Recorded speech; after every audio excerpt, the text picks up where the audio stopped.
¿Os preocupa a los médicos la inteligencia artificial? Me preocupan los niños, me preocupa mi familia, el uso que hagan sensato de todo esto. Internet, GPT, tú fíjate en metaverso, si esto llega de alguna manera a instaurarse, es que la gente está muy frágil mentalmente.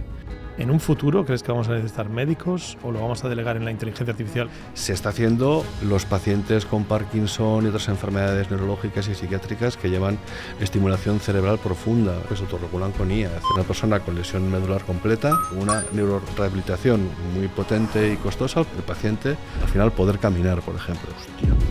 ¿Tú apuestas por un futuro en el que la IA sea un potenciador del humano y no un reemplazador del humano? Desde luego, si reemplaza al humano, ¿qué vamos a hacer? En un sistema de Estado donde me cobraré una renta universal que me dará para ver series y comer ganchitos, pues para los 50 todos suicidados. Nos enfrentamos a una medicina completamente distinta. Sí, eso seguro. Ensayos clínicos comparando médicos que se les presentan diferentes escenarios clínicos, pero GPT-4 solo era mejor que cualquiera de los dos grupos. ¿Qué crees que va a hacer la IA por la medicina en el futuro? El cerebro siempre ha sido un misterio y la inteligencia artificial también lo es. Tienen muchas cosas en común, pero también muchas diferencias. Además, la medicina es el campo donde más queremos que la inteligencia artificial funcione, porque es algo que nos afecta a todos. ¿Pero realmente la inteligencia artificial está haciendo algo en ese campo, en la medicina? ¿Realmente nos va a ayudar a curar las enfermedades degenerativas que nos estamos enfrentando día a día en nuestra sociedad? El Alzheimer, el Parkinson, enfermedades muy graves que todos sufrimos y que todos querríamos que mejorasen. Para saber lo que está haciendo la inteligencia artificial en medicina, hoy me traigo a una persona muy experta en el tema. Se trata de David Ezpeleta, el vicepresidente de la Asociación Española de Neurólogos y además el coordinador del área de neurotecnología e inteligencia artificial.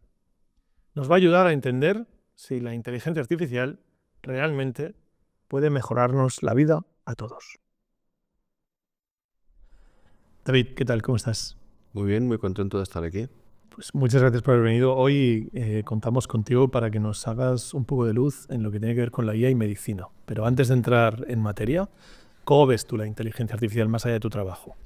Lo veo un avance de la humanidad importantísimo, a la altura de la electricidad o internet, etcétera, bueno, ya sabéis. Y luego la veo con cierta cautela en el sentido de que hay que hacerlo bien.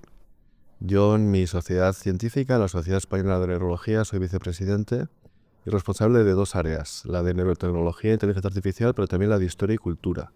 Siempre que tengo una ponencia, son frecuentes en relación con este tema, siempre lo recuerdo y digo que bueno, hay que tener en cuenta que la inteligencia artificial está al servicio del hombre. Recuerdo el imperativo kantiano, el hombre como medida de todas las cosas, como fin, nunca como medio, etcétera, ¿no? De manera que bueno, pues hay que hacer las cosas bien, siempre enfocado en el bien de las personas y alineada esta inteligencia artificial con la humanidad, con la sociedad, etcétera. Bueno, son temas que sabes que están candentes y no están claros, de manera que bueno, yo estoy encantado por tener esto como hobby serio, aparte de la neurología y la música y otras cosas, pero bueno, hay que hacerlo bien. ¿Y qué cosas crees que nos están haciendo bien hasta ahora?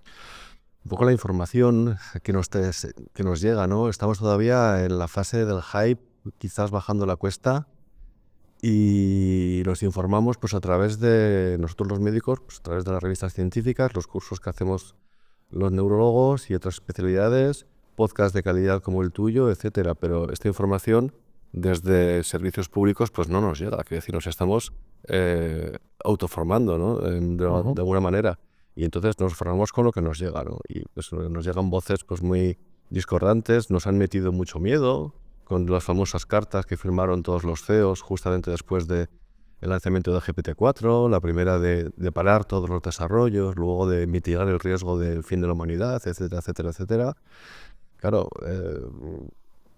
¿cómo una persona que esté interesada en esto, cómo tiene que interpretar todo esto, ¿no? No estar manipulando a la opinión pública, estar manipulando a algunos gobiernos. Europa se ha tragado este caramelo envenenado y ha creado o ha avanzado su ley de inteligencia artificial dándose un tiro en el pie y quedando ya sabes, Estados Unidos y China como dos potencias y nosotros como meros reguladores.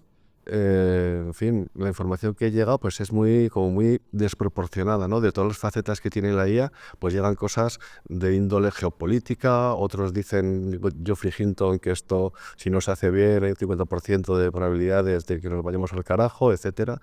Entonces es muy difícil para quienes estamos interesados en esto, pues tamizar y acrisolar toda esta información y sacar algo sensato, ¿no? Claro, por una parte hay demasiada información y por otra parte la información no viene de fuentes que digas me puedo fiar de esto, ¿no? Con lo cual al final es mucha información y tienes que decidir a quién te crees, ¿no? Y al final... Hombre, ahora depende de tu formación y depende de los canales que escojas para informarte. Entonces, pues depende de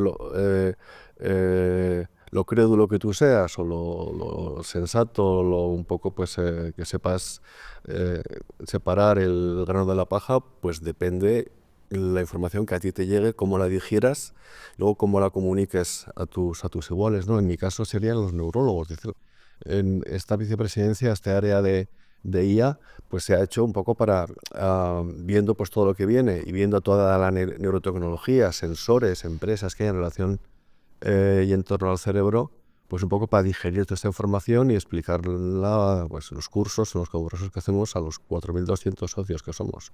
Y si decimos algo sensato y además tiene repercusión en canales como el tuyo, pues 1000 sobre hojuelas, ¿no? Pero es un poco, también yo me siento un poco responsable cada vez que digo algo o abro la boca, digo, ten cuidado, tampoco alimentes ese hype. Tenemos mucho en común ahí, porque Sí, sí. desde luego hay una parte por el alcance que estamos teniendo en nuestro canal que obviamente te hace ser responsable de esa información que estás poniendo ahí fuera, que al final muchas veces es información que tienes pocas posibilidades de contrastar, pero por lo que estás diciendo, tú estás evidentemente ocupando esa plaza de informar a otros médicos, a otros neurólogos sobre todo. ¿Os preocupa a los médicos la inteligencia artificial?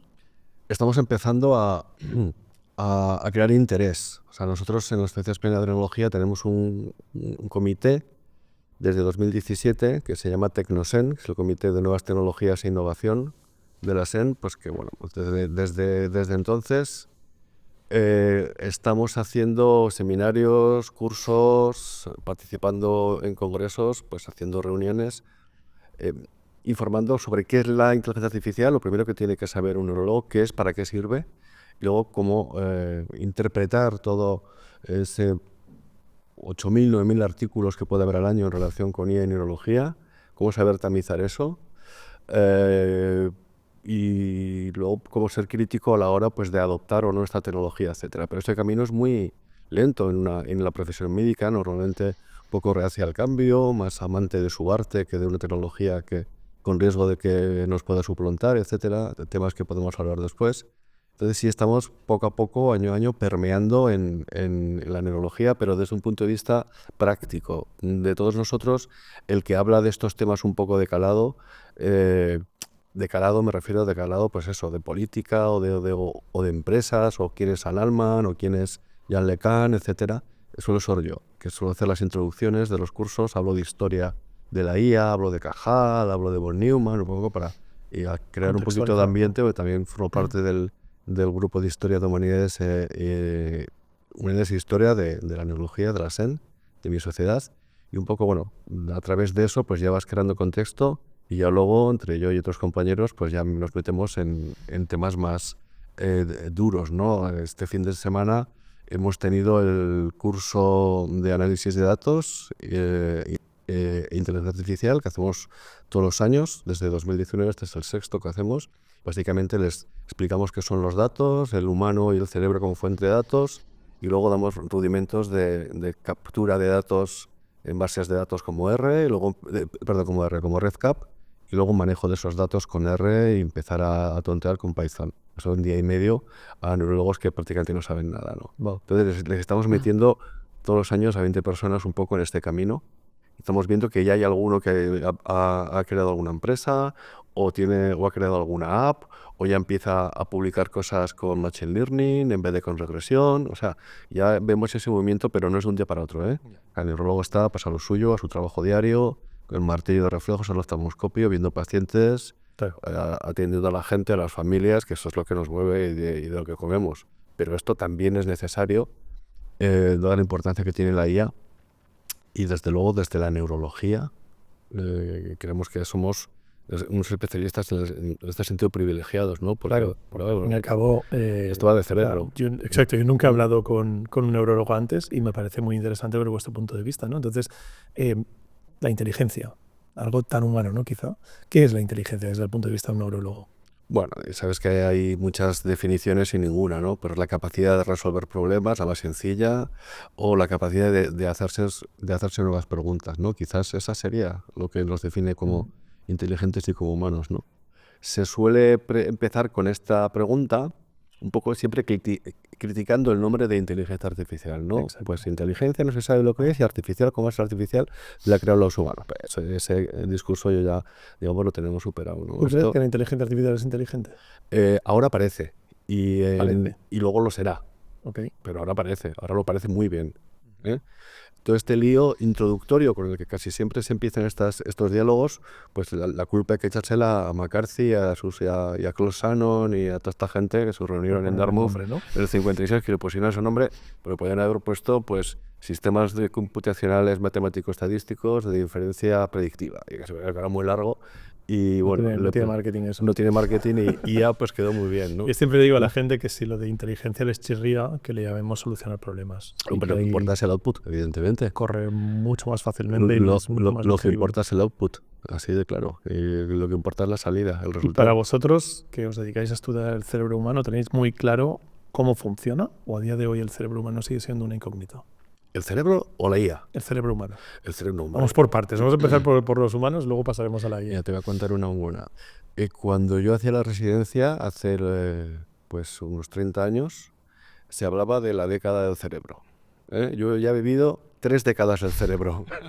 y alguien ya un poco sensato dijo hace poco que que el 21 es el siglo del cerebro. Es decir, que claro, cuanto más sabes, menos sabes, en ese sentido. Aún no entendemos cómo funciona Sí. nuestra propia inteligencia. Tenemos algunos datos, tampoco sabemos muy bien qué es la consciencia, etcétera, pero sabemos que el cerebro sano, cuanto más información tiene, más conexiones hace, etcétera, y más se sabe, y más turgente está, y cuando está la enfermedad, ese cerebro se arruga, se pierde conexiones sinápticas, etcétera, ¿no? Y sí sabemos cosas, hemos avanzado muchísimo desde cuando ya era residente ahora. Madre de Dios, el problema, si la neurología era difícil entonces, ahora prácticamente se podrían hacer subespecialidades per se. O sea, es muy complicada. Y estamos avanzando en numerosas técnicas. O sea, yo me acuerdo que cuando yo empezaba estaba entrando la resonancia, y ahora se pueden hacer auténticas virguerías, ver las conexiones entre partes del cerebro a través de la sustancia blanca, ver ese cerebro en funcionamiento, como a medida que haces una tarea, como escuchar un podcast, por ejemplo, el famoso trabajo del decodificador semántico, la máquina del pensamiento. Tú puedes ir registrando toda la actividad cerebral, cómo se van moviendo las diferencias de riego sanguíneo regional en determinadas áreas, analizarlo con un ordenador, entrenar un modelo, etcétera.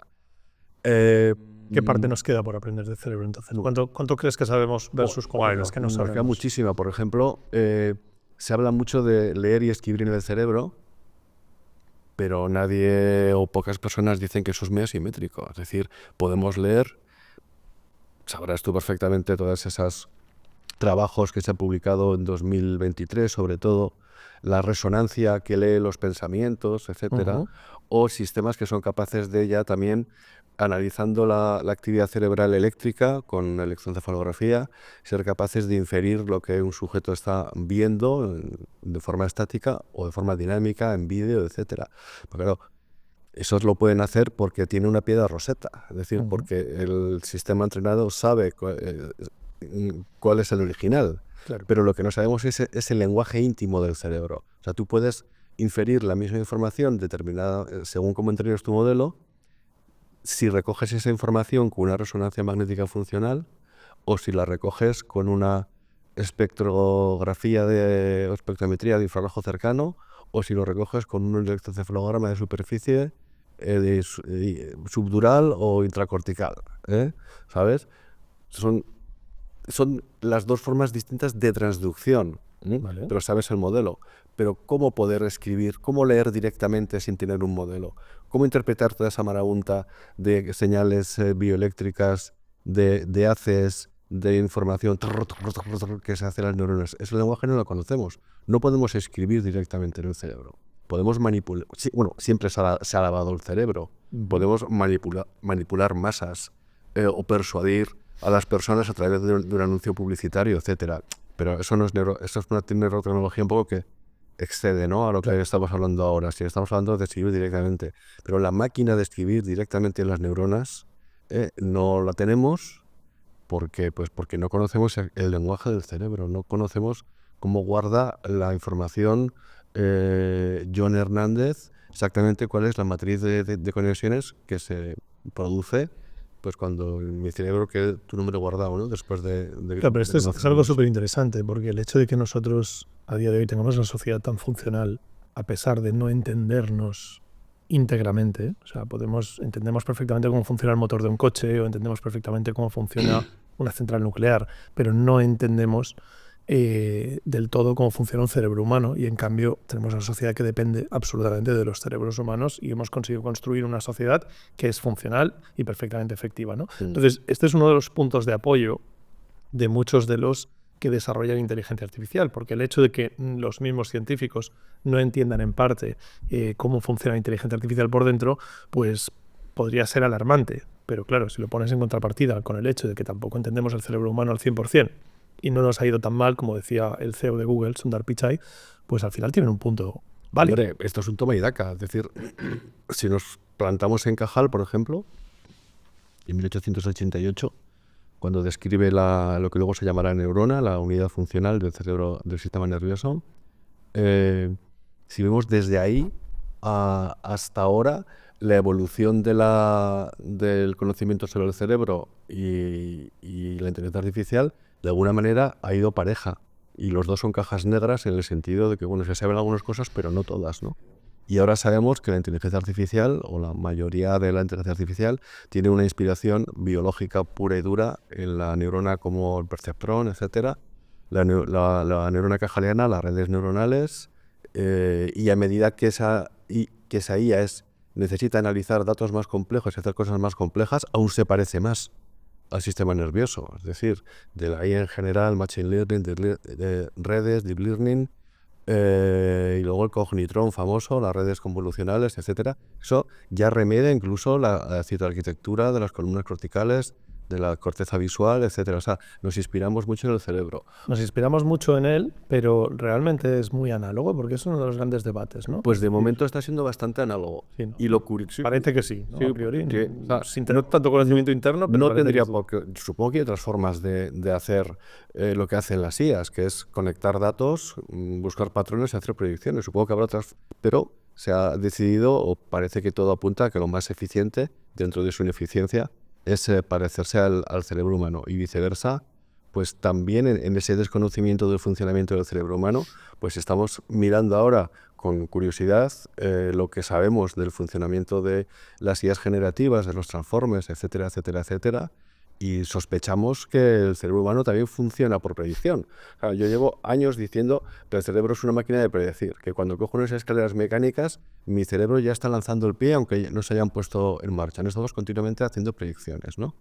Y las predicciones se basan no en la certeza, sino que se basan en la seguridad. Yo ahora estoy hilando frases a la vez que hablo contigo, pero ya estoy juntando, sin que yo lo sepa prácticamente, los siguientes 2, 3, 4, 5 sintagmas, o incluso un minuto, ¿no?, de lo que te voy a decir. Y básicamente es lo que hace una IA generativa. Correcto. Es decir, y ese es uno de los temas más importantes. Tenemos por toque, de alguna manera. Claro, es que el tema está en que al fin y al cabo son redes neuronales, son diferentes, y ahí hay varios elementos, ¿no? El primero es que yo creo que, como en este caso Geoffrey Hinton, que ambos compartimos, creo, nuestra admiración por él, Geoffrey Hinton, una de las cosas que más dice es que da un poco igual cómo funciona esto. El caso es el resultado, ¿no? Es muy interesante, y a pesar de haber trabajado toda su vida con redes neuronales, lo importante es el resultado. Pero luego sí que es cierto que cuando te lo llegas al terreno práctico, el cómo funciona puede tener ciertas implicaciones. Por ejemplo, en el tema de derechos de propiedad intelectual y el tema de pues, que esto se haya entrenado Claro. de una forma libre en el contenido, ¿no? Entonces, claro,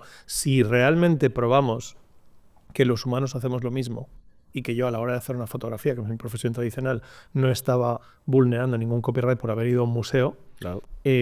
pues probablemente no podremos culpar a la IA de lo mismo, ¿no? Entonces ahí empezamos a tener puntos legales donde probablemente el entender cómo funciona, y ahí probablemente los neurólogos tenéis mucho que aportar, es uno de los temas que puede definir si esto es delito o no es delito. En tu caso, ¿tú crees, cuál es tu opinión personal? Ya te digo como médico, como profesional, tu opinión personal, ¿tú crees que las IAs a día de hoy han hecho el bien entrenándose en toda la información para darnos lo que nos dan, o crees que no se debería haber hecho? ¿Tú eres de los No, que pues puede yo a mí opinar? me parece, hombre, el problema es que se entró como elefante en cacharrería. Pero si tú miras la historia de los GPT, de la versión 1 creo que era de 2018, o la 2 un poco después, 3.5, 30 de noviembre de 2022, y la 4 y lo que viene después a partir de marzo o abril, ¿no? O sea, y sin embargo, para el público general, todo esto nos ha entrado de golpe. Bueno, es bastante de golpe en términos relativos, ¿no? Bueno, Unos pocos años dentro de... sí, bueno, no, pero entró de golpe. O sea, el 1 de diciembre de 2022 España fue distinta. O sea, porque eso fue una cosa absolutamente impresionante. Hombre, yo no sé si, bien o mal, no. Si había un vacío legal o lo que sea, o legalmente era factible hacer eso, a mí me parece mal. Y de hecho no estaremos hablando ahora de todo esto, ¿no? O sea, un poco están pidiendo perdón antes de pedir permiso, ¿no? Y eso es una forma de actuar un poco por hechos consumados, pues que también hace avanzar. Totalmente. ¿no? Porque si ahora nos ponemos a no sé qué, no sé cuántos, pues no tendríamos ni Claude, ni GPT, ni Mezpan, ni Llama, ni nada. Ni nada de lo que tenemos Ni hoy nada en de lo día. que tenemos. ¿Y tú cómo lo ves en general? Es decir, ¿tú eres optimista con la inteligencia artificial? ¿Crees que es algo que nos va a ayudar, que nos va a hacer mejores, que nos va a beneficiar? Tengo muchas dudas. Claro, yo tengo que ver los efectos que la tecnología hace en las personas.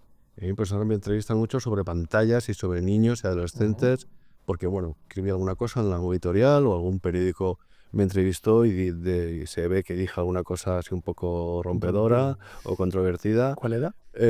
Bueno, pues lo que hacía era lo que te voy a contar ahora, es decir, ver un poco cómo está cayendo el rendimiento de la comprensión lectora, matemática, etcétera, en los escolares, pues año a año, ¿no? Y ahora, pues España, si analizas el último informe PISA de 2022 de la OCDE, pues España debe estar en el puesto 30 y no sé cuántos.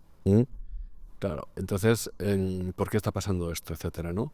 O si analizas los datos de la Fundación ANAR de ayuda a la Asociación de Ayuda al Niño y Adolescente en Riesgo, te das cuenta que el número de llamadas de niños y adolescentes, según los padres y según los profesores, al teléfono de ayuda en relación con conducta suicida, es decir, con ideación o con un intento, aumentado de 2012 a 2022 un 3.400%. Y esa asociación, que está formada por gente experta, lleva haciendo seguimiento de todos los problemas de la chavalería durante todo este tiempo, por primera vez en el informe de 2022, echaron la culpa a la tecnología, a los móviles, a las redes sociales, etc. O si analizas los estudios que hay caso control sobre desarrollo cerebral en niños de preescolar y comparas a aquellos que tienen alta exposición a pantallas, chupete digital del padre para que te quedes ahí, frente a niños que no tienen exposición a pantallas, pues te das cuenta que la conectividad cerebral en las áreas del lenguaje y de la alfabetización emergente es más precaria en aquellos niños con alta exposición frente a los que no.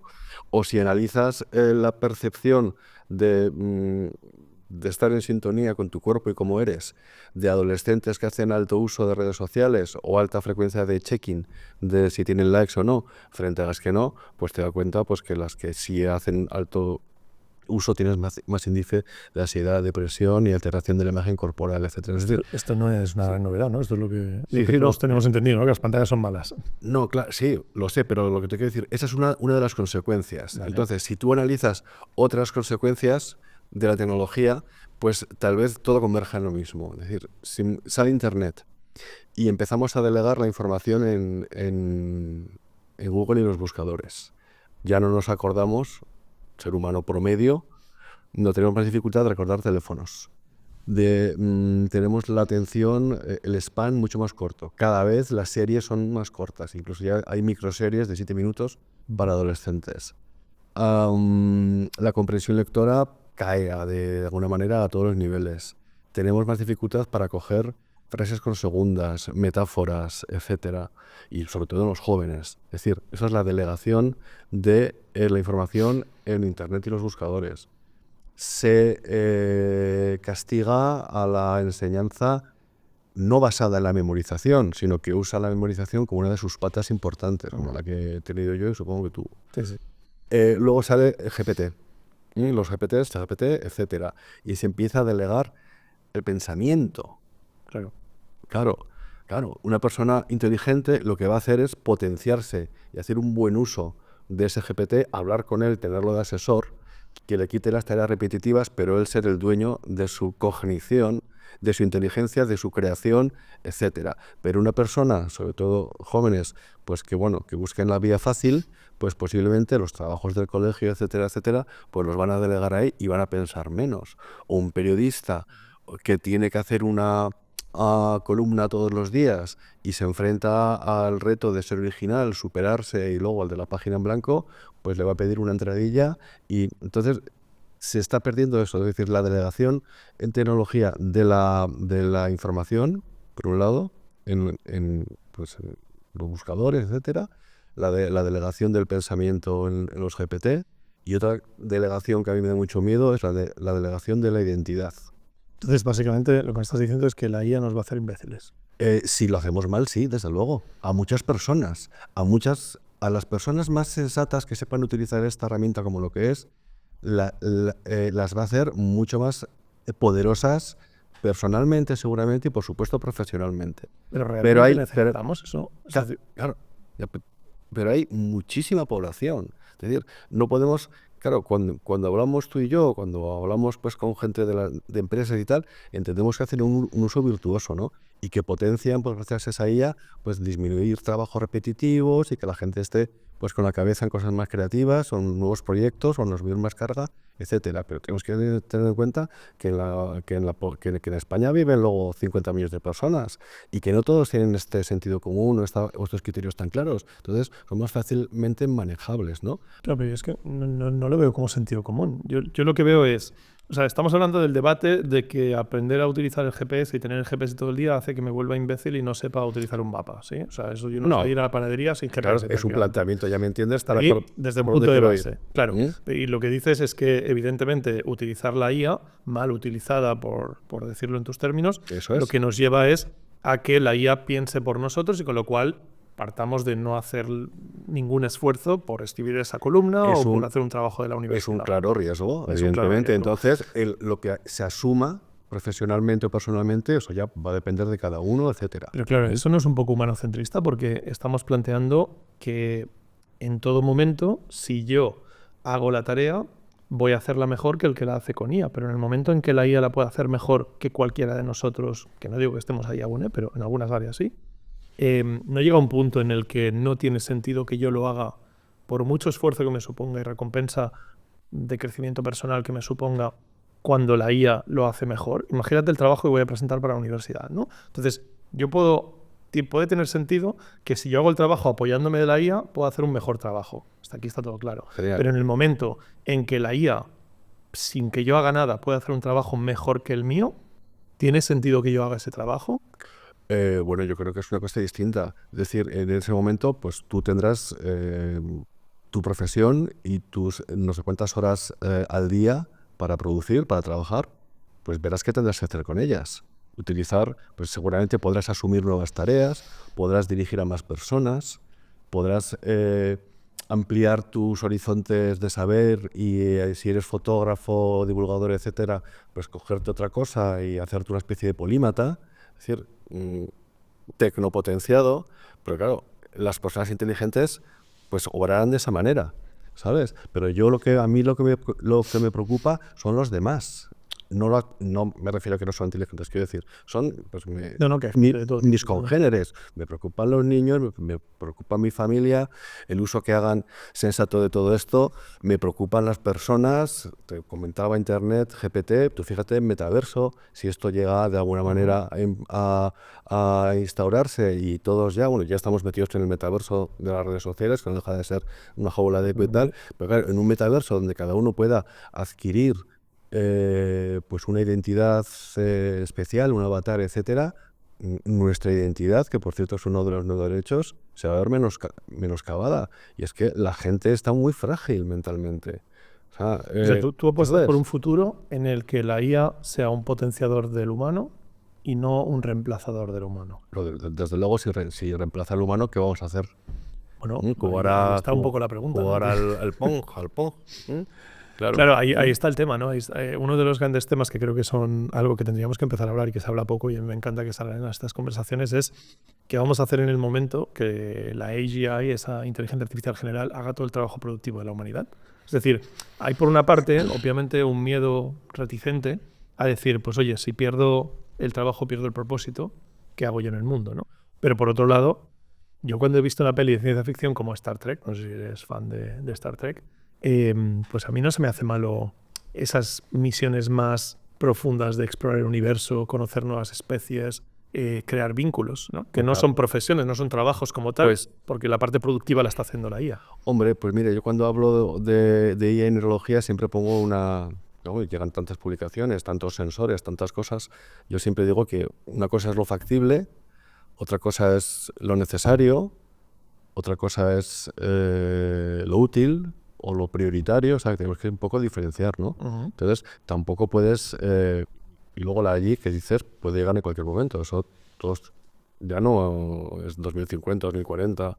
Claro, se han acercado todos los plazos de una manera brutal.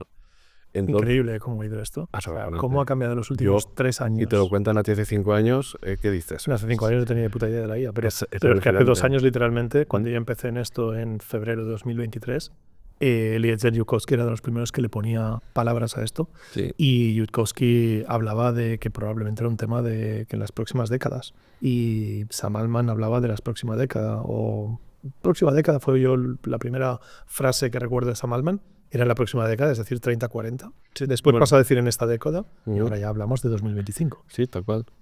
Tal cual. Es increíble la velocidad a la que está cambiando esto. Pues hay que acompasar esa velocidad con las necesidades humanas. Es decir, y una de las necesidades de la persona, lo dijiste tú, es el propósito.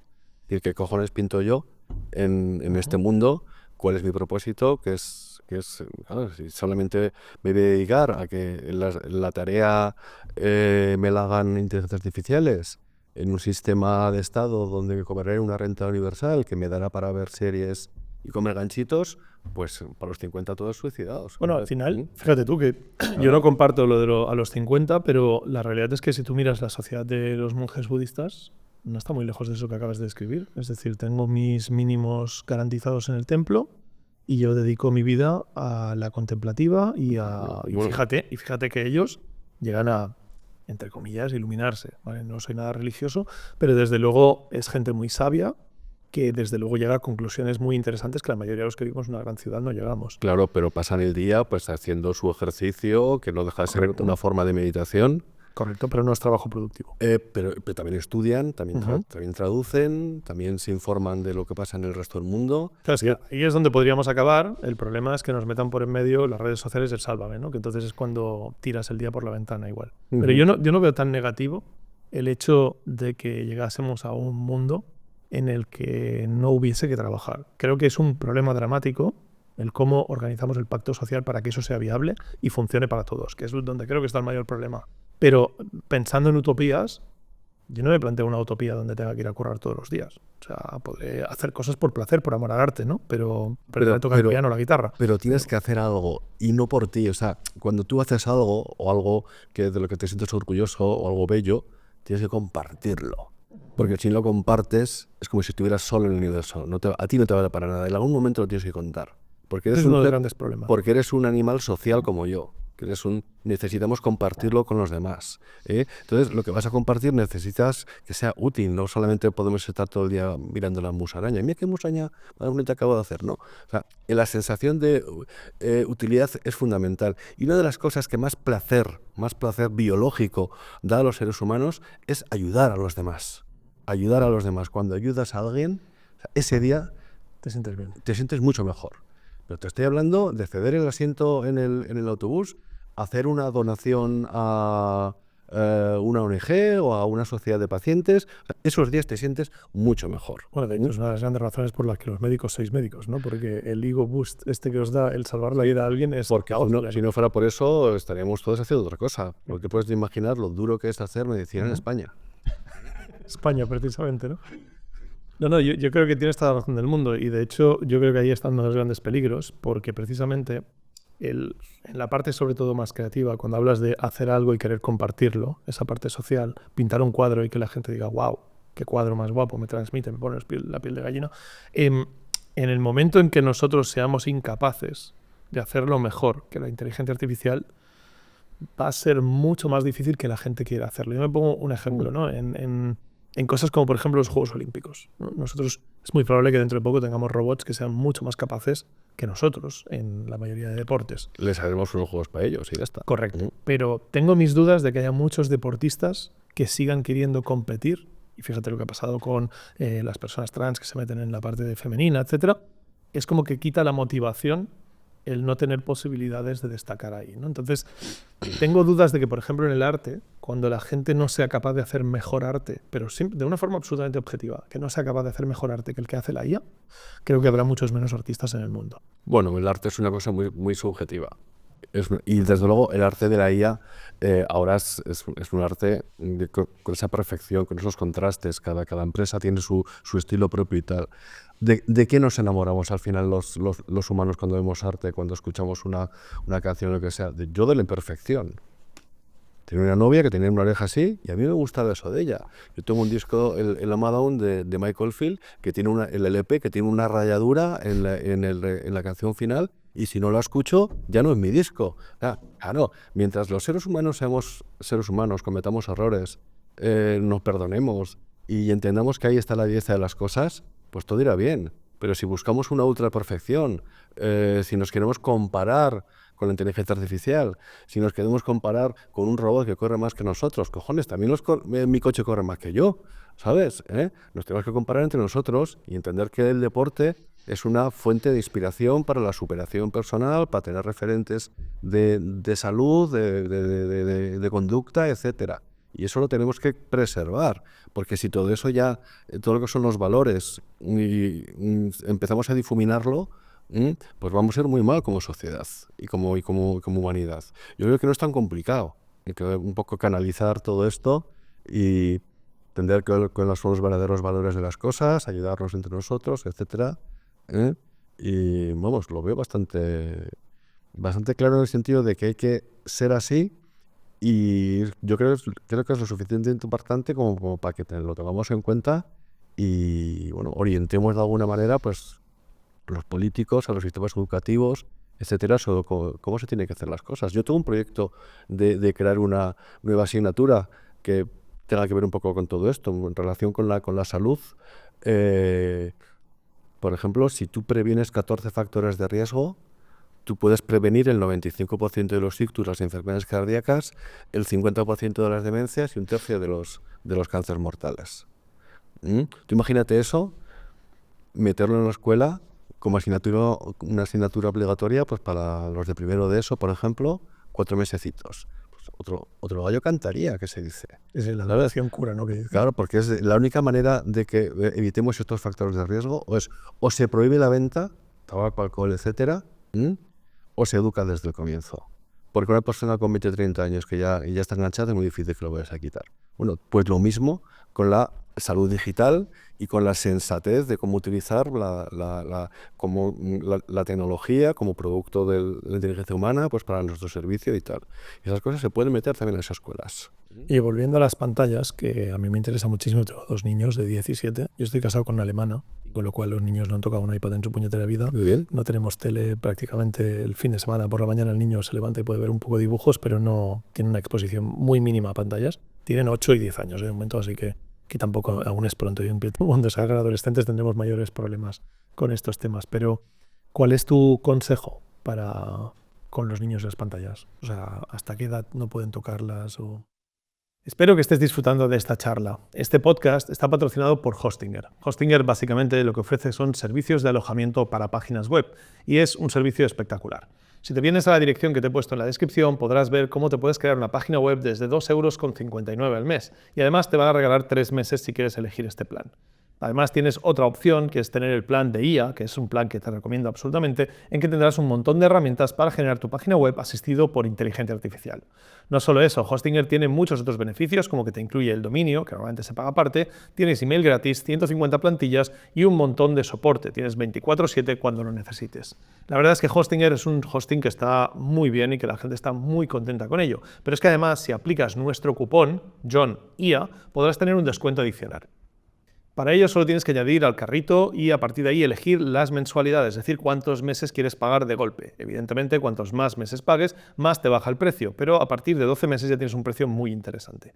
Para aprovechar el descuento adicional que te digo, solo tienes que bajar hasta aquí abajo en la parte de pago y donde pone el cupón introducir JOHNIA. Y con eso le das a aplicar y te bajará un poquito más el precio, con lo cual conseguirás un precio aún más atractivo. Una vez comprado el acceso, podrás ver cómo hacer tu página web en un momento. La puedes hacer con inteligencia artificial y la puedes editar de forma muy sencilla, arrastrando directamente las cosas arriba y abajo, pudiendo cambiar las cosas y se van a ver bien tanto en ordenador como en teléfono móvil, porque Hostinger se ocupa de que queden a la perfección. Además, tienes aquí un chatbot que es muy útil, es como tener ChatGPT, que sabe mucho de crear webs con Hostinger y con lo cual cualquier duda que tengas te la va a resolver de forma directa. Además de eso, como te decía, tienes las herramientas, si has comprado el paquete de 3,99, que te permiten hacer un montón de funciones, desde escribir blog posts con inteligencia artificial, crear páginas enteras dentro de tu misma página web, como por ejemplo una página de contacto, etcétera, y que lo haga la IA por ti, o generar directamente artículos de blog para poder hacer inbound marketing. En definitiva, si lo que quieres es una buena página web y quieres utilizar inteligencia artificial para asistirte con ella, Hostinger es la mejor opción. Tienes abajo el link en la descripción y no te olvides de aplicar el código JOHNIA. Seguimos con el podcast. Pues me parece que en Australia están planteándose los 16 años. 16 años. O sea, que por algo será. Y bueno, ya sabes, los países del norte de Europa, Dinamarca, Noruega, todos estos, que fueron los pioneros en digitalizar las aulas, al ver que los resultados cayeron, han dado la vuelta. Han dado la vuelta. Los países que más puntúan en el informe PISA a nivel mundial, Japón, Corea del Sur, Estonia, que son países que, por ejemplo, Estonia es la más digitalizada del mundo, pero tiene una especie de pacto también en relación con la tecnología y las aulas, al igual que Japón o al igual que Corea del Sur. O sea, se pueden hacer bien las cosas si se entiende que eso puede ser un problema y si de alguna forma se regula con sentido común. Pero lo que no puede tener en ningún sentido es tener a un chiquillo, a un bebé de 12 meses, digo por los padres, y tenerlos con Peppa Pig todo el puto día. Y perdona que hable así, No. pero es que eso me parece como hay que explicar las cosas para dar énfasis. 2-3 horas. Entonces eso es terrorífico, ¿no? Es malísimo para Es malísimo. Que la gente tiene que entender. Yo te felicito por tu familia y tus hijos.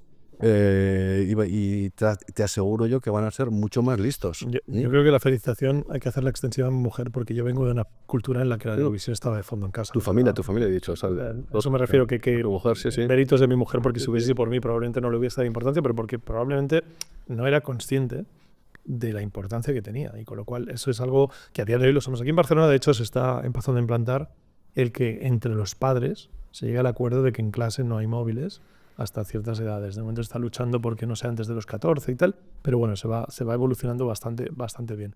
Yo tengo una teoría y quiero que me digas si tiene algún sentido o no, ¿vale? Mi teoría es que las pantallas van a ir en declive porque vamos a pasar a un interface de voz con la inteligencia artificial y vamos a pasar al pinganillo. Que mi hijo se va a tener su entretenimiento y su día a día con un pinganillo que tendrá la inteligencia artificial con la que interactuará. ¿Eso es mejor o peor para el cerebro? Yo creo que sería...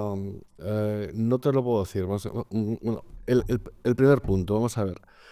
Va a ser complicado cambiar esa costumbre humana del pequeño objeto en la mano que te da tanto poder, que te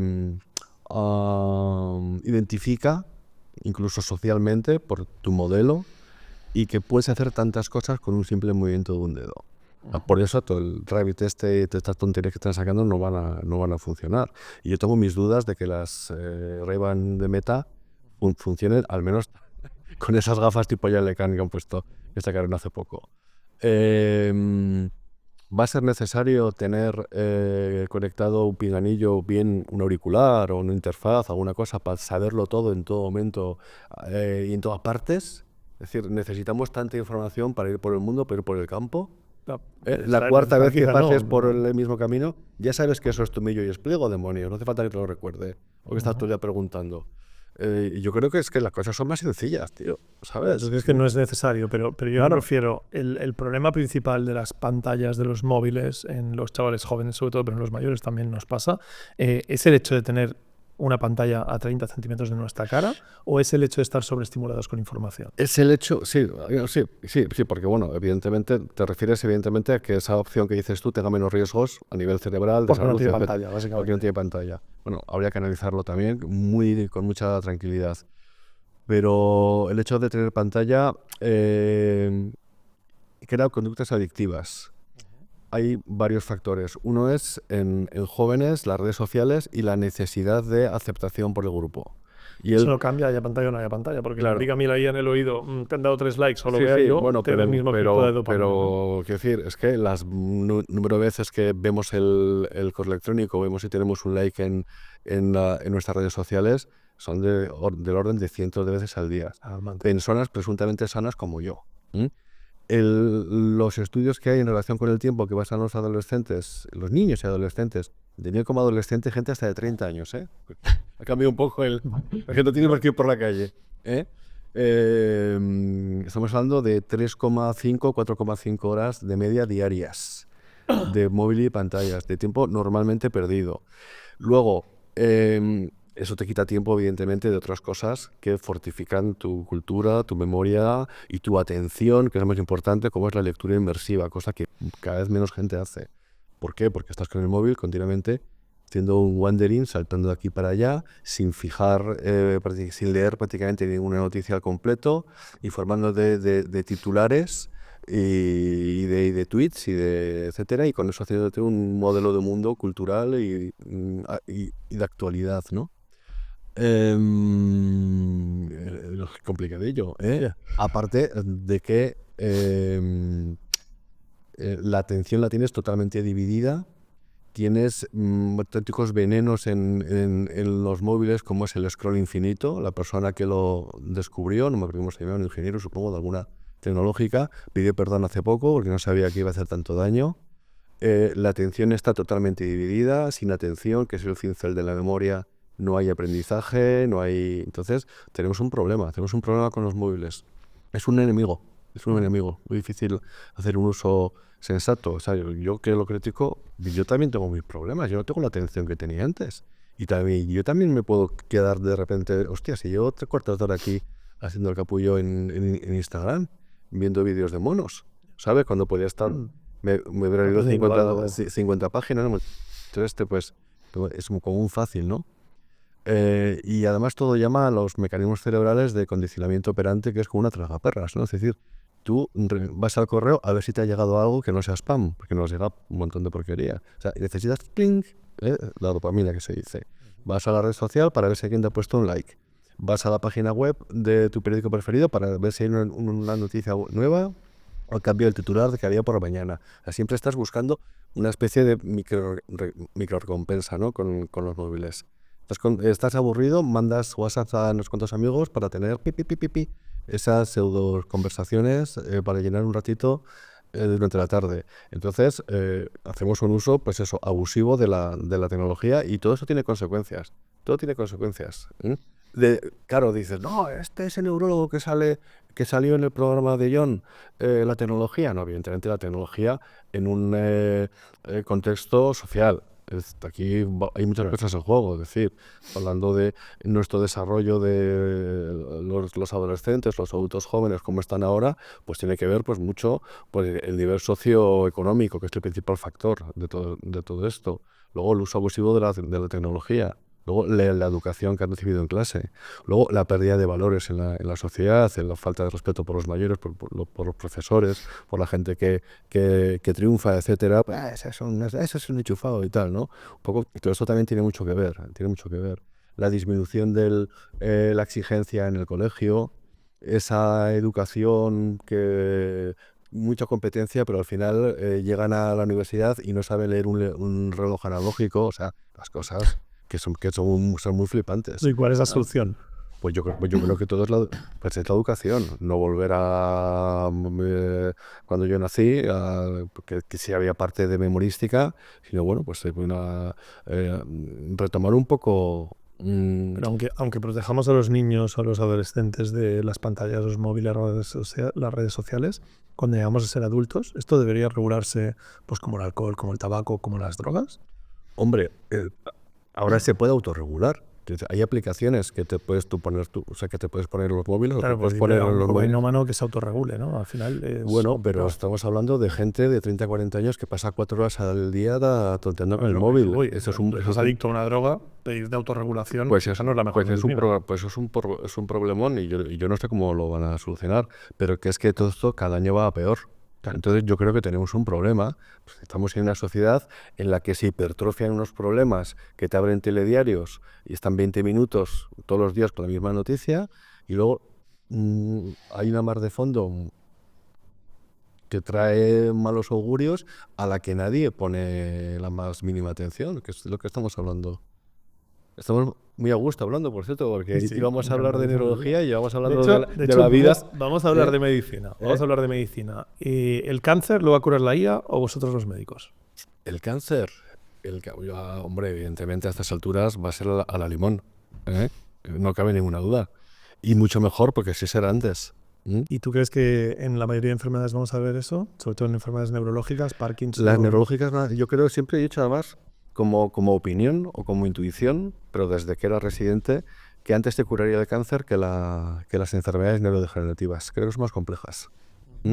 Nivel fisiopatológico, patogénico, etcétera. Pero bueno, una por una, ¿sabes? Entonces, es que no es lo mismo. O sea, tenemos ahora enfermedades, una cosa es curar, pero si conseguimos frenarlas y cronificarlas, con un diabético le diagnosticas y ya pues corta un poquito la esperanza de vida, pero si lo hace bien, poder con un poco de medicación, insulina, una pastilla, lo que sea, pues tirar para adelante, ¿no? Entonces, yo sí confío, sí, esas cosas sí me las creo. Es decir, si alguien dice pues que con la IA vamos a conseguir en algún momento curar el cáncer, o al menos hacer detección ultra precoz, cronificarlo si aparece, o tenerlo a raya, porque en realidad nuestras células siempre están mutando por los rayos gamma, etcétera, y siempre pero tenemos herramientas biológicas que curan esas pequeñas heridas que son mutagénicas, etcétera, ¿no? O sea, siempre el cuerpo humano es así. En realidad somos como un tumor controlado. Entonces, que la IA va a conseguir no tiene que las claves gracias al talento humano, etcétera, para el cáncer, no me cabe ninguna duda. ¿Y a qué plazo crees que puede ir avanzando? Esto, yo no lo sé. Pero ahora sí necesitaríamos, por ejemplo, así como salió GPT 3.5, que eso sí marcó un hito. Ahora sí, y yo ya empecé, enseguida me llamaron de Diario Médico, etcétera, y yo estaba en la fase de fascinación. ¿Y cuándo va a llegar la superinteligencia? Te lo preguntaban. Y yo me aventuré, pues no lo sé, pero diga algo. Digo, pues 5 años, dije. Y voy a acertar, por suerte. O quizás sea que tengo una capacidad de inferencia, porque por mi mobiliario, que mis opiniones, que no son más que opiniones, tienen más probabilidad de ser ciertas que las de otros. Bueno, una opinión informada, ¿no? Claro, es una opinión informada. Y en relación con el cáncer, por ejemplo, o con la enfermedad de Alzheimer, por poner dos ejemplos, con el cáncer o con las demencias, por poner dos grupos de enfermedades, yo para hacer una predicción necesitaría un hito. Es decir, esto se ha conseguido gracias a la IA. Algo que ha pasado. Y digo, entonces ya puedo ver velocidad. Ya es un poco lo que hay. Ya trazas la línea, ¿no? El salto y ya puedo trazar la línea. Pero vamos, por ahí van los tiros. Sí, de hecho, no sé si viste la noticia en 2023 de un laboratorio en Canadá que descubrió un fármaco para tratar un tipo de cáncer de hígado en 30 días.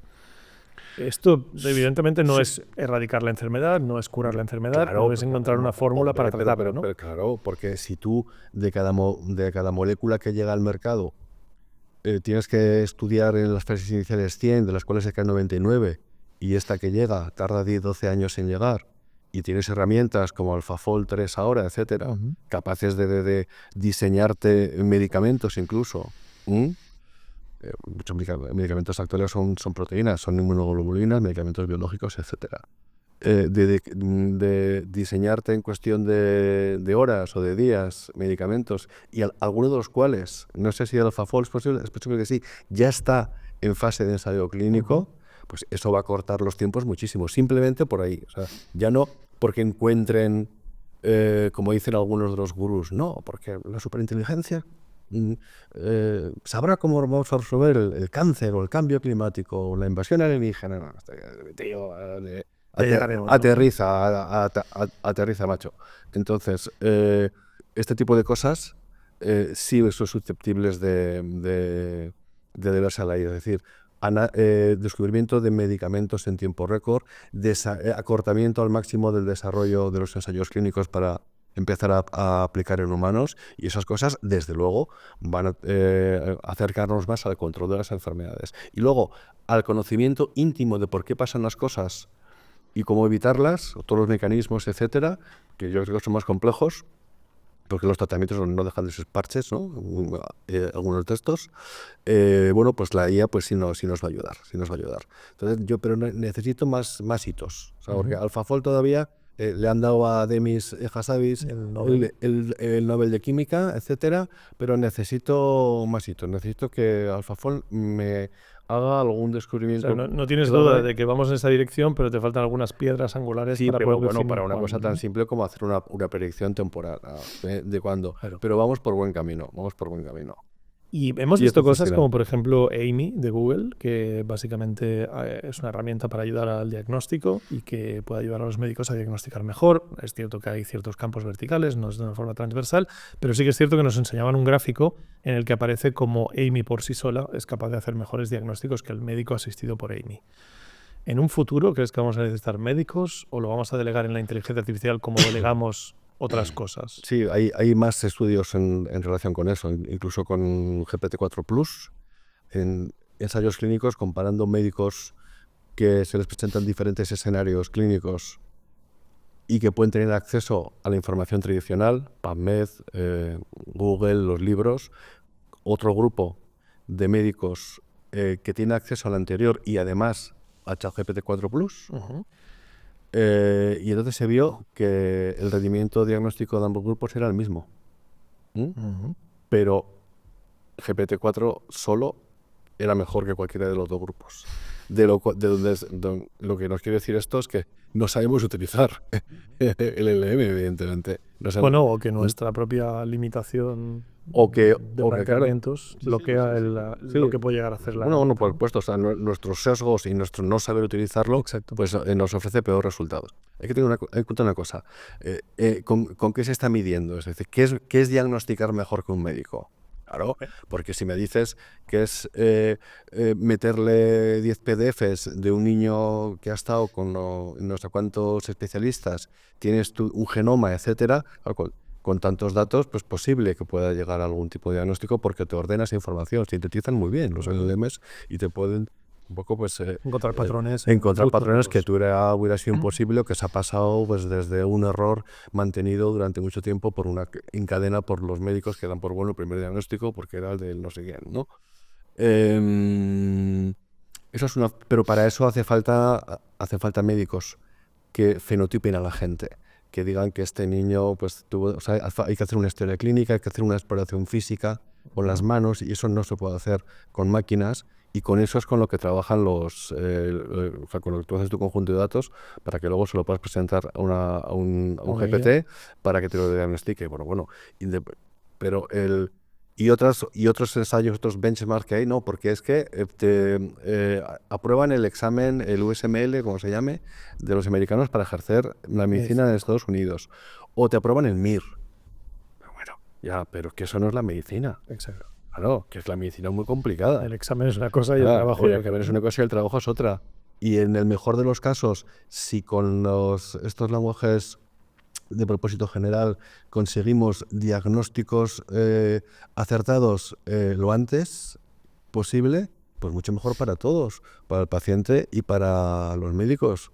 La incertidumbre es lo que peor se lleva, también por parte del médico que se ha llevado el trabajo a casa, como soy yo, y tengo mucho problema para desconectar.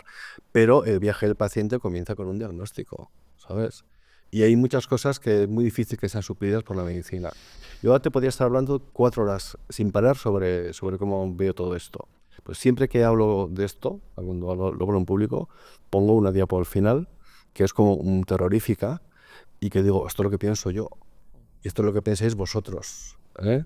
Pues residentes de neurología de 24 a 28 años, que ya nos conocéis, a los neurólogos que hacemos mucha docencia, neurólogos senior, de 40 a 65, etcétera. Seguro que aquí todo el mundo piensa pues que bueno, muy difícil que o que vemos complicado que un trabajo tan nuestro, tan humanístico, tan artístico como la medicina y más aún la neurología, la complejidad, sea en algún momento suplido por las máquinas. Pero yo les pongo una diapositiva al final de unos niños en un parque, como 10, todos con un móvil, pasando uno del otro y seguramente hablando entre ellos. Y pongo, ¿pero qué pensarán los pacientes del futuro y los médicos del futuro? Esa es otra historia.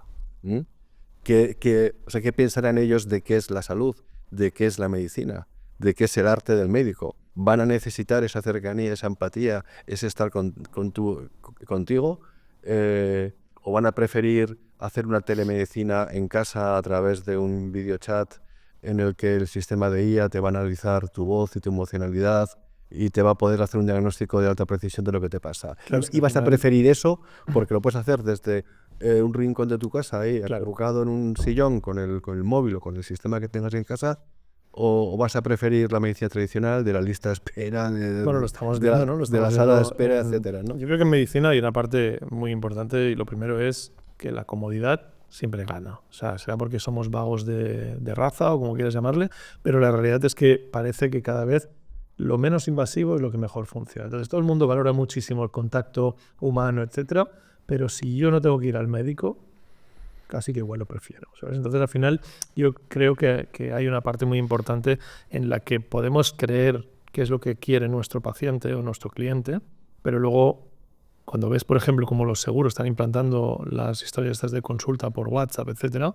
sea, mi mujer y yo mismamente cogimos un pediatra porque ofrecía WhatsApp. Si teníamos diferentes opciones, todos eran válidos y elegimos el que nos daba la opción de que en cualquier momento le mandas una foto del sarampión que tiene el niño y te dice lo que tiene.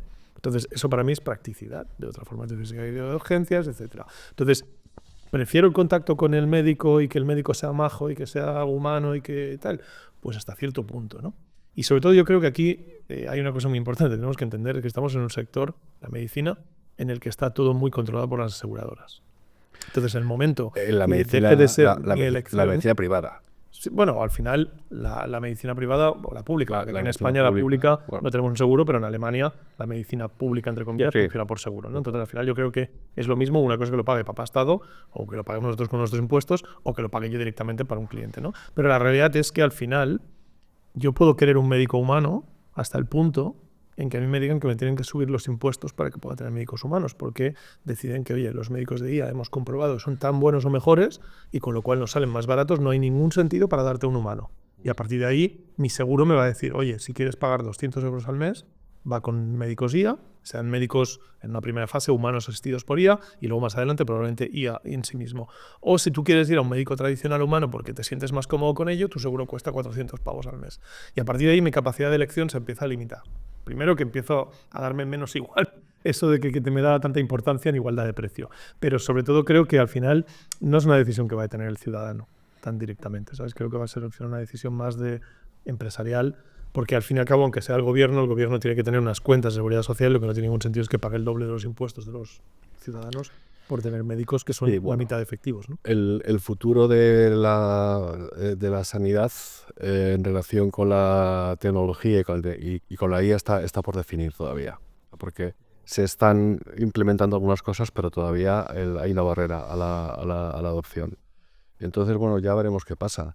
Mi forma de actuar, yo por ejemplo hago medicina privada exclusivamente, privada de verdad, no de las aseguradoras. Y a la mayoría de los pacientes les dejo mi correo electrónico, que soy como una especie de electroespeleta cuando les dejo mi correo y me escriben, pero les digo, pachorradas, escribidme, no hace falta que vengáis. Ya. ¿Sabes? Entonces, yo no les doy revisiones. Yo, tanto en Madrid como en Pamplona, les digo, veniros cuando me necesitéis. Claro, es mi forma de hacer las cosas. Muchos pacientes, pues les mando recetas, yo, viniendo en el tren, yo tengo 3 emails de pacientes que me piden recetas, no me cuesta nada a mí hacer eso, cojo, se lo mando por correo y ya está. Y no tienen que venir a la consulta Claro, y perder tiempo. claro. Entonces yo en este sentido, ese tipo de filosofías de gestionar el tiempo y la paciencia de los demás, yo creo que se debería de tener muy en cuenta en todo tipo de medicina, tanto en las aseguradoras como también en la medicina pública. Y luego, bueno, pues habría que ver también, en la medicina pública hay de todo. Hay médicos que, bueno, y sobre todo la privada, grandes revisores, o sea, revisar pacientes que no hay que revisar, ¿no? Entonces hay mucha bolsa, hay mucha ineficiencia, etcétera. Creo que uno de los lo primero que se tendría que hacer realmente con la inteligencia artificial en sanidad es un poco que haga un análisis de la situación. O sea, no ir directamente a la cosa más de nicho y más espectacular, sino hay infinitas cosas. Por ejemplo, es que el sistema de salud de tal comunidad autónoma se queja de que el 25% de los pacientes no acuden a la cita y entonces se pierden esas citas. Digo, pero ningún sistema de salud de ninguna comunidad autónoma que yo sepa tiene un sistema que sea capaz de predecir, como los cupones, de cuál va a comprar el máster, ¿eh? Pues cuáles son los cupones que no, o sea, los pacientes que no van a venir, ¿no? Yo no, y eso en marketing se lleva haciendo desde hace muchísimos años. Inteligencia artificial para predicción de las personas que rellenen el cupón en una página web van a convertir después a clientes. Y sin embargo, no se utiliza en salud en algo tan básico como puede ser la predicción de aquellas citas que no. ¿Crees no que van la a IA va a venir. aportar antes valores en la sanidad, en la parte La gestión administrativa que en la Sí, parte sí. médica? Yo, hombre, el problema es que ya se podía hacer desde hace mucho tiempo. Y Sí, porque no machine learning creo que se está haciendo. no tiene. Se está haciendo, o estas cosas van a llegar como siempre, a través de la sanidad privada, que hace como piloto de la tecnología y de los avances, y luego pues entran en la pública. Pero yo creo que estas cosas, pues análisis de listas de espera, todo esto es susceptible de ser manejado con IA, pero desde hace 10 años. No, con Machine Learning clásico. Con Random Forest, Claro. ya sabes, con estas cosas, ¿sabes? Y entonces, bueno, pues tenemos que plantearnos pues que la sanidad, pues depende, tu salud depende de la lista de espera también y de factores que son un poco más administrativos que No médicos. no médicos. Oye, te voy a hacer 2 preguntas. La primera, a ver si me puedes decir con una sola palabra o lo más cercano que puedas, ¿qué crees que va a hacer la IA por la medicina en el futuro? O sea, ¿cómo va a impactar? Bueno, pues a todos los niveles. Aquí también hay que hacer un trabajo de predicción gordo. Por un lado, lo que te acabo de decir. Es decir, pues teniendo cómo está la asistencia, pues hay que solucionar bolsas de ineficiencia, hay que todo lo que tenga que ver con la gestión y con que las personas el tiempo que utilicen lo utilicen en cosas de utilidad y no en un trabajo mecánico, etcétera. Todo eso se debe de resolver. A nivel desde las enfermedades, pues pueden ayudarnos en prevención, en diagnóstico, tratamiento, predicción de eventos, etcétera. Eso es lo que está llegando en los No, pero artículos, digo, ¿no? vamos a tirar la pelota más adelante, en un futuro. O sea, ¿crees que nos enfrentamos a una medicina completamente distinta? Sí, eso seguro. Eso seguro. Yo, de hecho, tengo mis dudas de cómo nos llamaremos el futuro, porque la medicina, eso es el arte de practicar la medicina de Hipócrates y Galeno. Posiblemente es una cosa un poco distinta. Entonces, a lo mejor nos tenemos que llamar de otra manera. Bueno, no son ya más programadores de Sí. salud. Bueno, te cuento una cosa. El mayor, ahora hablamos mucho de Kurzweil y de Nick Bostrom y toda esta gente como grandes prospectivistas, futurólogos, gente que, bueno, pues tiene mucha información y puede proyectar el futuro, ¿no? Pero el mayor proyectivista que ha habido en la historia nació en Petilla de Aragón, a 20 kilómetros de donde yo vivo, en un pueblo de Navarra, se llama Gallipienzo. Y Santiago Ramón y Cajal, evidentemente, es de quien hablo. Escribió, pues con 30 y pocos años, como tenía poco que hacer y poco en la cabeza, pues le hacía cuentos de vacaciones, hacía obras de ciencia ficción. Y entonces hizo un cuento que estaba perdido y que lo descubrió una nieta, una bisnieta hace no muchos años, que se llama La vida en el año 6000, de Santiago Ramón y Cajal. Entonces, aquí lo que hace, el tío tiene como un sueño y aparece en el año 6000, ahí como despistado, ¿dónde estoy y tal? Entonces le recibe, hace de Cicerone, un tipo que se hace llamar Doctor Micrococcus y que dice que es especialista en válvula tricúspide. O sea, ya nos está diciendo Cajal varias cosas como hasta qué grado va a llegar la subespecialización en la medicina. Y dice otra cosa Cajal muy interesante, que la medicina ya no se le llama medicina, se le llama biología mecánica, porque todo va a ser sometido a matemática. Todo lo dice Cajal en el año 1884, más o menos. O sea, antes de la descripción de la neurona y antes del Nobel, que fue en 1906. Ni Nostradamus. Más te voy a decir, búscate ese cuento, ¿eh? Y si no me lo pides, porque en castellano es complicado, que está solamente en colecciones de libros y un poco antiguos de ciencia ficción española. Y luego, desde luego, los originales están desaparecidos. Y hace predicciones de telemedicina, hace predicciones de edición genética y de clonación. Wow. Esto, Santiago Ramón y Cajal. Bueno, pues que me preguntas a mí qué va a ser la medicina del futuro, y ahí lo tienes, Santiago Ramón y Cajal, La vida del año 6000. El problema es que no va a ser 6000, ¿eh? Va a ser mucho va a ser, antes, pues eso, 2060. 2060, Pues pones el número, ¿no? Ya, porque yo soy muy cajaliano, 2060. No va. Vale, está muy bien. Oye, no puedo perder la oportunidad de tener un neurólogo aquí y de preguntarte por Neuralink.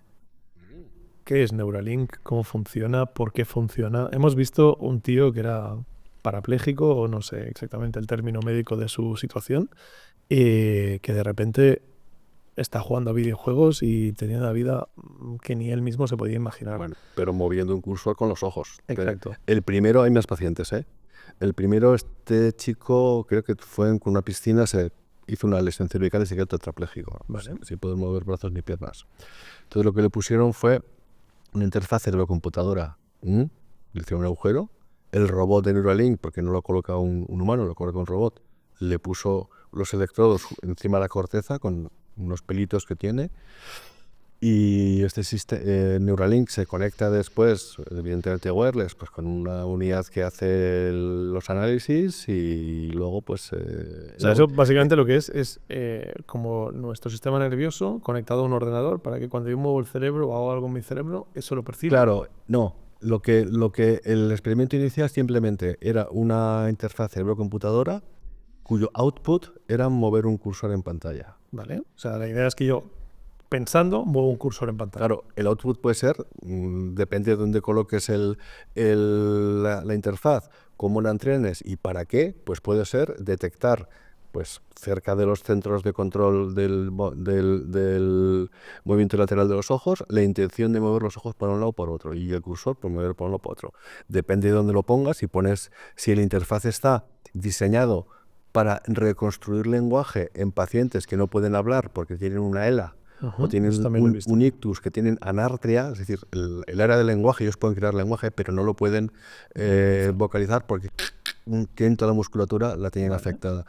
Colocas tú la interfaz en esa zona, coges el mensaje que normalmente llegaría a nuestros labios. Sí, pero la coges directamente, el cerebro, la entrenas, pues, y se entrena pues sabiendo lo que el paciente quiere decir en cada momento, los movimientos, y vuelve a repetir. O sea, no está leyendo el cerebro, está entrenado en que ese mensaje quería hacer esta cosa, pues... Claro, y en el momento en el que ya está entrenado, simplemente con el pensamiento ya ser capaz de producir texto, pues viene en una pantalla O a través de un avatar digital. o a través del avatar parlante o de una voz sintética, etcétera, ¿no? ¿Qué futuro le ves tú a esto? Desde luego, se han visto muchas cosas ya. Los más espectaculares, hay 4 trabajos. Neuralink todavía no sabemos. O sea, vamos a ver, Neuralink es Neuralink porque el CEO de la empresa es quien es. Y pues no ha hecho ninguna publicación. Tiene una publicación de 2017 que firma Elon Musk y Neuralink como autor. A vez de poner como se firma, búscala en PubMed, ¿eh? Es la única que hay que yo sepa hasta ahora. Creo que hace poco ahora están soltando algo más de información científica. Pero prácticamente no había nada.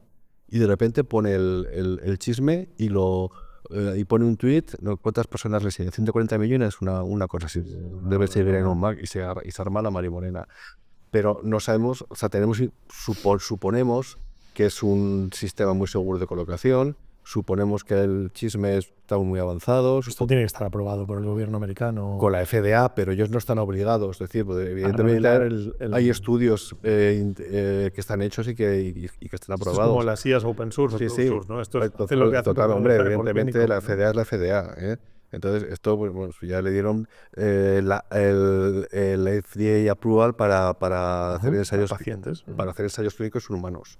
Después de Pero ¿quieres decir que hay otros interfaces aparte de Neuralink? Muchísimos. O sea, de interfaces cerebro-computadora. Hombre, mira, desde los años finales de los 50 y los 60, José Manuel Rodríguez Delgado, nacido en Ronda, se hizo famoso porque colocó un chisme que se llamaba el Stimuloceiber, el estimulador y receptor. Le puso directamente un electrodo en el núcleo caudado de un toro, ¿m? Y lo controlaba con un mando a distancia. ¿Eh? ¿Tú no has visto estos vídeos? 56, 62. En el 56 teníamos un tío en Por ahí, España que controlaba un toro con mando en Estados Unidos. Claro. Hostias. Que se dice que también fue fichado por la CIA para el programa MKUltra, etcétera. O sea, todo esto se lleva desde hace mucho tiempo. Los interfaces de la computadora, busca la historia, o si quieres hacemos un programa otro día, porque esto es la leche y fascinante. Llevan décadas. O sea, Neuralink llega tarde. Llega tarde a la carrera, pero llega a tiempo. No, que no es lo mismo. Pero parece que ahora sí que está en la cabeza, ¿o no? No. Hay muchas más interfaces que son mucho más brutales. Por ejemplo, tienes del ámbito de los interfaces que comunican en congresos y comunican en Nature y en las revistas como Dios manda, que comunican las cosas. Pues por ejemplo tienes el stent throat. El stent throat es un stent, que es un muelle que se abre, que se mete, bueno, lo más conocido son pues para las arterias, para el corazón, o para la carótida, o para lo que sea. Pero han metido una persona también que no puede mover, a 3 personas que no pueden mover brazos ni piernas, se le han metido por la yugular, por el seno sagital y justo en el centro de la cabeza, dejarlo justamente al lado de las áreas motoras.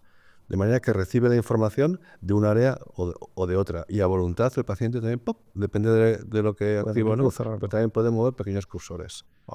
Y hay 3, publicación de hace unos meses, que a los 12 meses el electrodo está en su sitio, no se ha trombosado, porque las venas se trombosan con mucha facilidad cuando les metes algo, etcétera.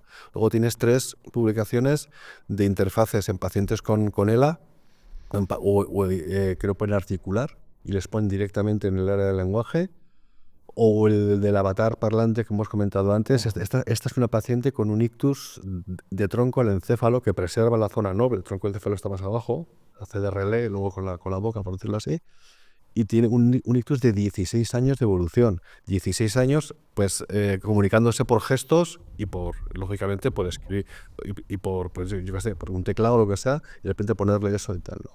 Y a los otros pacientes, pues, con ELAs, también con anartria, pues ponerle los electrodos y empezar también a generar lenguaje con una precisión del 80-90%, 60-80 palabras por minuto, que casi es el lenguaje natural. Y esto se está viendo. Entonces, bueno, estos son todavía pruebas de concepto, ¿eh? Es decir, de esto que llegue a... y luego tienes otra interfaz de la persona con lesión medular completa, 2 interfaces a ambos lados que puentean, o sea, que recogen la intención de movimiento, puentean la lesión, luego con los electrodos epidurales conectan nervios y lo que queda por debajo de la raíz, y con una neurorehabilitación muy potente y costosa, el paciente al final poder caminar, por ejemplo. Eso es su tío. Pero todo esto está saliendo en los últimos 12-24 meses. Entonces, que esto luego llegue a la población, hombre, pues costará, porque todavía hay un equipo de ingenieros, de médicos, de neurofisiólogos, de clínicos, de neurólogos, de mil pares de narices para sacar un caso adelante, Claro. las que se habrán caído que no se han publicado. Pero bueno, es el camino. Y esto es todo lo más parecido que hay a transhumanismo. Es decir, personas, Totalmente. mucho se habla de que, incluso en los derechos de usted. Porque neurológicamente ese transhumanismo, es decir, si no queremos que la IA, volvemos al principio, ¿no? No queremos que la IA haga todo el trabajo de la humanidad para no quitarnos el sentido vital. La solución puede estar en fusionarnos con la IA, es decir, que yo pueda ser humano con todo el potencial de lo humano y de la IA integrado en mi cerebro. Es decir, es técnicamente viable que yo pueda conectar una interfaz que me ponga ChatGPT en el cerebro. Sí, pero ¿para qué quieres el cerebro? ¿No te vale con un pequeño micrófono? Claro, ahí está el tema. Ahí está el claro, tema si yo pasa. creo- Pero claro, si lo tengo en el cerebro, se supone que tengo cierto control. Y si lo tengo en el pinganillo, depende Pero de para ChatGPT, ¿no? eso yo creo que tenemos problemas más gordos e igual de fascinantes que resolver antes que eso. Eso desde el punto de vista filosófico, etcétera, ético, pues sí ya se pueden empezar a tejer un poco esa matriz de conocimiento para lo que pueda venir. Pero hablar ahora de que vamos a estar potenciados y de que vamos a tener una supermemoria, una visión de halcón y unas capacidades motoras fuera de lo común, eso es todavía muy, muy prematuro. Nos olvidamos de los cyborgs por ahora, ¿no? Y yo, sí, bueno, cibos, sabes que el tipo este que se Sí, puso sí. el chisme ese, que tiene sinestesias, yo mismo cuando cojo un móvil, en cierto modo, no deja de ser una interfaz no invasivo con el cual yo Una conecto extensión, con la ¿no? IA. La diferencia es la distancia. Total. Si está en el bolsillo, en la cabeza o en la oreja. Sí, la diferencia está en que le tengo que pensar qué le quiero preguntar, Claro. hacer la pregunta y tener la respuesta, mientras que si Claro. lo hubiésemos integrado, pues Y directamente luego, tenemos la cyborgs respuesta. tenemos en el mundo pues cientos de miles. Gente que tiene un implante coclear, los que llevan chismes en el corazón, marcapasos, desfibriladores, los pacientes con Parkinson y otras enfermedades neurológicas y psiquiátricas que llevan estimulación cerebral profunda, y ya las más modernas con circuito cerrado que se autorregulan con IA, etcétera. Esto te quería preguntar. Mi padre tenía Parkinson y murió de COVID, pero tenía un Parkinson muy avanzado y muy jodido. El Parkinson se supone que es hereditario hasta cierto punto, con todos los matices del mundo. Teniendo en cuenta eso y que yo tengo ahora 42 años, ¿crees que me tengo que preocupar demasiado por el Parkinson o crees que antes de llegar a un punto en que No, no sea hay definitivo, un porcentaje pequeño de pacientes con demencia o con Parkinson, como Alzheimer o Parkinson, como paradigma de enfermedades neurodegenerativas, que tienen un componente familiar, pero muy marcado. Es decir, gente de la familia, varios de la familia, y luego esos pacientes desarrollan la enfermedad de forma muy precoz. Estamos hablando de Parkinson a los 30, a los 40 años, A ver. los 50 si Bueno, mi quieres. pregunta iba más por si la gente de mi generación, de que tenemos unos 40, que empezamos a pensar en que nos vamos a hacer mayores y tal, ¿nos tendríamos que preocupar por esas enfermedades o ya nos podemos despreocupar porque No. probablemente en 20 años... No, te tienes que preocupar. Te tienes que preocupar porque en el sentido, no te tienes que preocupar porque tú tengas un pequeño coeficiente de heredabilidad debido a que tu padre tuvo un Parkinson esporádico, no familiar. Hasta la velocidad de conducir se hereda de alguna manera. Vale. ¿Me entiendes? De lo que te tienes que preocupar es que si no te cuidas, tu cerebro, el tiempo que estés en el mundo, tienes 42, pues pon otros 45, por ejemplo, para llegar a la media actual. O que el cordero tiene razón y vamos a vivir 200 años, pues hasta los 150 o hasta los 200. Si tú no cuidas tu cerebro ahora, que es cuando lo tienes que hacer, luego no te... y cuidar el cerebro pues es hacer deporte, no fumar, no beber, la tensión, el sobrepeso, dormir bien, estar con gente, no tener ansiedad, no tener depresión, en nutrición, dieta mediterránea, etcétera, y luego mucha caña intelectual. Y si aún quieres todavía más cosas más curiosas, va a mejorar tu cognición y tu comprensión de lo que leas, leyendo inmersivamente en papel, mejor que en digital, y escribiendo a mano. Eso está demostrado, por lo menos en aprendizaje de gente joven. De esa manera preservarás, pues con este decálogo 15, no sé cuántas te he dicho ya, preservarás tu cerebro. O sea, la salud cerebral es una cuestión que trasciende a la probabilidad de tener una enfermedad o no en el futuro, la tengan en tu familia, la tenga tu amigo, la tenga tu vecino. Y la IA me va a evitar irme al gimnasio, ¿no? La Y va a IA, haber, o sea, no podemos confiar en que la IA nos llega a un punto de solucionar nuestros problemas como no, nos tenemos que preocupar. Es un tema de mantenimiento del tú coche. tienes que, no, desde luego, si en algún momento consigue la IA frenarte tu involución cerebral, será a partir de ese momento, no te va a arreglar lo perdido. Ojo, o sea, que yo creo que el cerebro es una urgencia que todos nos lo cuidemos. Que cuidarse del cerebro es ser los vicios pues con moderación o sin vicios, si puede ser, si lo puedes soportar, porque en esta vida se necesitan cosas para pasar el día de la mejor manera posible. Si puede ser, contrólate, no abuses de tóxicos o evítalos, controla los factores de riesgo vascular, haz ejercicio aeróbico, que puede ser caminar 4 veces al día, no más. Rodéate de buenas personas, duerme, porque si duermes bien es que tienes paz en tu cuerpo, en tu interior.